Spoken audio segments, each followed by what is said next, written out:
গরম গরম ভাত আছে, সাথে রয়েছে আলু ভাজা, বাড়ির টাটকা ফ্রেশ লাউ ছেঁচকি, এখানে রয়েছে হচ্ছে শিঙি মাছ দিয়ে আলু কাঁচকলা দিয়ে ঝোল, আর এটা হচ্ছে আমের চাটনি। এই দেখুন আমের চাটনি। আর এখানে দুধ চাল হচ্ছিল এই যে। আর এখানে হচ্ছে চিকেন, দেশি মুরগির মাংস। আজকে চিকেন লেগ পিস খাবো আমরা। দেখুন বড় বড় চিকেন লেগ পিস। তো এই ছিল সানডে স্পেশাল মেনু।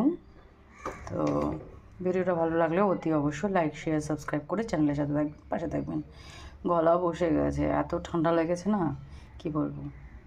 তো রান্নাবান্না করেছি, সবাইকে খেতে দেবো এখন। টাটা।